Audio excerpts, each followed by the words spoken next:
Hello, I'm so glad you're here. And I, of course, get to have my lovely Rachel with me. And we're going to talk today about intuitive eating. And if you're new to this channel, I just want to remind you who we are. I'm Amanda Kelder. I'm a Christian weight loss and life coach. And Rachel, go ahead and introduce yourself quick. And I'm Rachel King, and I am a certified nutrition coach.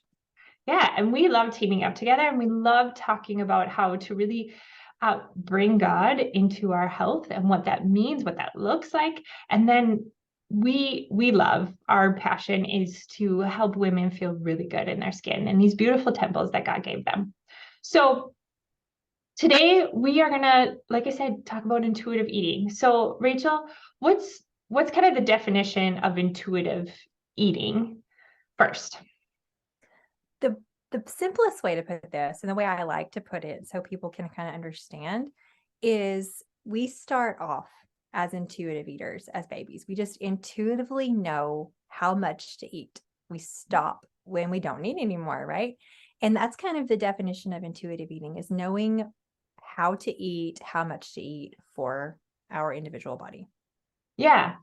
And so, like, kind of what we see, there's been kind of this intuitive eating kind of diet craze, where we let go of, counting and being really specific with our food and just going by how our body feels and eating according to how it feels.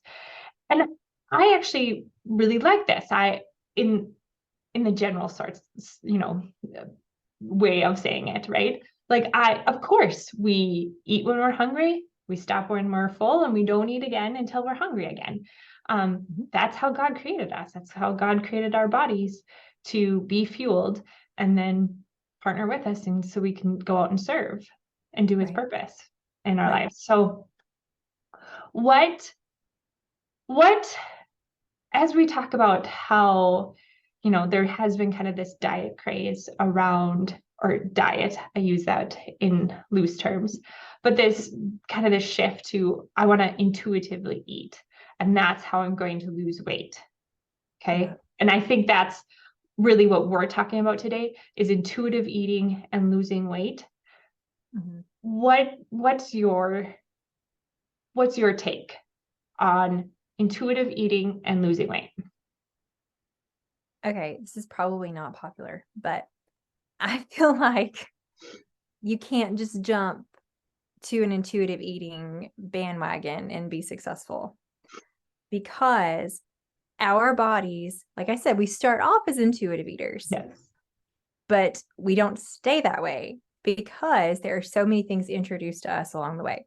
Our parents give us candy for, like, when we learn to potty, we get treats. And then if you're good, when we go to the store, you get a treat. And we get introduced to chips and all, sweets and processed foods and McDonald's drive-through and all this kind of stuff. Mm-hmm. And our bodies, that carries us on into adulthood too. Think about, like, through high school, and people gain the freshman 15 when they go to college, and it just Yep. kind of Start snowballs. drinking and all that. Yep. Exactly. And so our bodies have been so miscalibrated from the intuitive eaters they started off as, that you can't just assume that you know what's best for your body, because you don't anymore. Mm-hmm. So I feel like, and you and I have very similar opinions on this, like, you can't do that without tracking first. You can become intuitive again, Yep.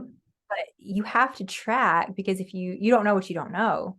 And so you have to track at least for a significant amount of time to see how your body responds to the right amount of nutrients and calories again. And a lot of us too, we don't know what a proper portion size looks like, because Mhm. everything is supersized Pretty in our. much. You go to a restaurant, way more than what your body actually needs on that plate. Exactly. But in our American minds, we think that's how much food you're supposed to have at each meal. And so we've got to get away from that and start tracking and learning what it looks like on our plate again before we can actually become intuitive again. Yeah. And that's exactly it. You and I have very similar views on this. I love intuitive eating. And I would say That's basically what I do now and what you do. We intuitively eat now. Yep. I couldn't intuitively eat when I was coming off of diets, when my body when my body was fixated on sugar and salt. Like Right. there is something that I teach called, fake hunger, and emotional hunger is a piece of that. Until you understand what fake hunger is and what emotional hunger is and differentiate that from real hunger, Yep. you just can't really listen to that body. You have to Right. understand those first. And I agree with you. I think learning to track, and that might look a little different for different people, but Yep. learning how to track and look at things and be more aware of what you're eating first is vital, because then you have this basis of, oh yeah, I eat this amount of food, this is how it makes me feel. Or I eat this type of food and this is how it makes me feel. I can go 4 hours between meals eating this, but I can only go 2 hours between meals eating this. Yep. And the only way you understand that is by going back, looking at what you've been eating and evaluating and doing that consistently until you intuitively know that then. Right. Until And I you was going to see say it. that. Yes. I was going to say that while you were talking about that, like the word evaluation just kept popping in my head. And that's not something fun that we like to do. And that's not something that's like trendy to talk about. It's like you No. have to evaluate what you're doing. Yeah. Because that doesn't look the same for everybody. Like Mm-hmm. there's no two people that could eat the same thing and feel the exact same way, or the same Nope. amount feel the exact same way. And you have to be the one to evaluate that. Right. Nobody can do that piece for you. They can give you, calories, macros, all that, but you have to be the one to evaluate and learn intuitively what works for you. Exactly. And I think the other piece of this is you need some data. Yep. To then understand and connect with your body. Yep. So then you can be intuitive. Like you need to see some data to then understand and actually like tap into that body of yours. Yeah. And be In intuitive. the beginning, that may be hard to do. Like you can have Mhm. the data and not know exactly what it means. Not if you're not asking exactly that, evaluating and ask yourself, how did this food make me feel? I had this much today. How did I feel? Was I energized? Was I depleted? Did I feel overly full? Did I, whatever. You need to look at all of that and then tie those two together. Yep, exactly. And learn to ask yourself the right questions. And that doesn't come intuitively either. Nope. That's a huge piece of it, because I was listening to a podcast this morning about living in a microwave society. Oh yeah. We live in a microwave society when we really need to slow down and put ourselves in the slow cooker. Like I love that. we live in this microwave society where we just want to like jump to conclusions. And when we do things, we think, well, that didn't work because it didn't work in our time frame. But we have to sit and like look at the big picture and sit there in the slow cooker and process for a little bit and give things Yes. time to work. Yes. Yeah. Yeah. I think to kind of bring this all together and culminate it for everybody listening is, here's the deal. God created us to be intuitive eaters. And throughout maybe our childhood and our adulthood and what we've consumed, none of it bad nor good.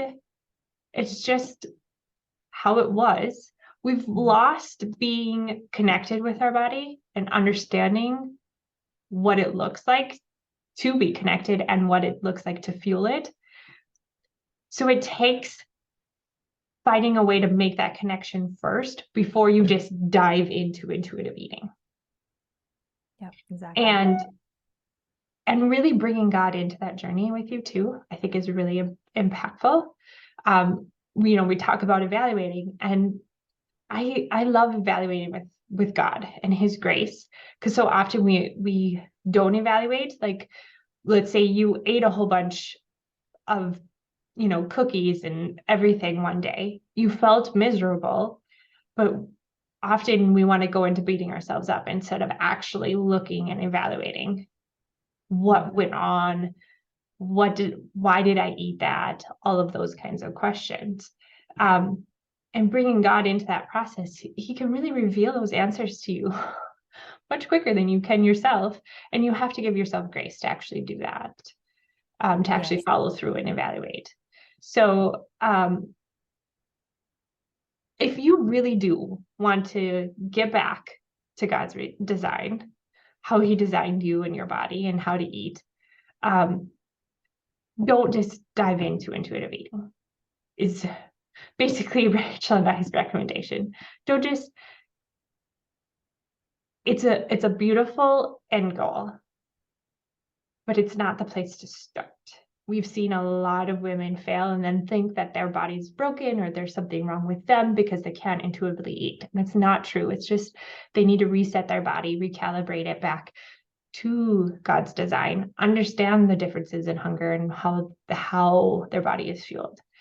And that's what we love walking our clients through, is understanding that process. But even if you don't work with us, we strongly urge you, don't just dive into intuitive eating. Find a middle ground first, connect with your body, and make that the end goal to intuitively eat. Any other last bits that you want to add, Rachel? Yeah, it's just, I feel just like you hit the nail on the head when you said many women feel like their body's broken or there's something wrong with them or it's just not meant for them to be able to lose weight. And this is just how it's supposed to be or how it's going to be because they've just given up on themselves. And you and I were having this conversation just before we got on here today about how it's taken us years. Yeah. Years. Because I went through the whole diet mentality of severe restriction and low calorie and not eating like all the fad diets, and was living in diet mentality. And it took me several years to recalibrate, reset my metabolism, get back to God's design. And that's not what people want to hear either. If they don't want to hear it, it's going to take years. No. But yeah, that's the truth. We want, again, the microwave society. We want the quick fix. Yes, exactly. But you know what? Like maybe all of it wasn't fun. A lot of it wasn't fun in the middle. But looking back on it, so many lessons there, so many lessons about learning about myself and learning about my faith journey. And I'm so much closer to God now going through that process and letting him like refine my faith and letting him turn me into who I needed to be to go out and fulfill his purpose that he put me on this earth to do. So yeah, it's not the way that society teaches you to do it. It's not like, it's not the way anybody really wants to go into it. They don't want to hear that it's going to take a long time. But God's timing is so wonderful. And if you let him through this process, he's going to reveal so many things to you. And just, it's going to be such a sweet journey. If it's like the mindset stuff that you're so good at teaching, like if you let yourself have the mindset of this is not a negative, nothing is wrong with me. God is using me and he is refining me. Then that journey becomes so much sweeter. Yeah. It's kind of like what I always say, like weight loss doesn't have to be hard unless you make it hard. Exactly. You're right. It's not always fun. It's not always comfortable. But at the end, you get to reflect back. And there's a sense of just healthy pride in knowing that you did this. Yeah. And if you can work through that, there's so many other things you can work through that God can just walk you through. You start seeing all the ways that God wants you to walk through other obstacles and places where you feel stuck. Yeah. So yeah, it's so funny too, because once I've walked women through and they've lost the weight, it's never the end. There's always something that God wants to walk them through next. And this just helped build the character, the strength to do the next thing. Yeah. So yeah, I love how you put that. Way to bring that back, Rachel. That's so good. All right, ladies, I can't wait to bring you our next topic. Actually, next week, we're going to be talking about our favorite things. We're going to give you I know it's a little late for Christmas. Maybe you could think about this like going into the new year, but we're going to really what we're going to focus on are like our favorite things to eat, our favorite snacks, how we love to fuel our body, and what some of the things that really make our bodies feel good and we find in general makes other bodies feel good, and then kind of help set you up for what I know many of you are thinking about, New Year, and how you want to like show up in the new year. So be sure to come back next Wednesday and we'll have a fun episode for you guys. All right. Can't wait. Bye, ladies.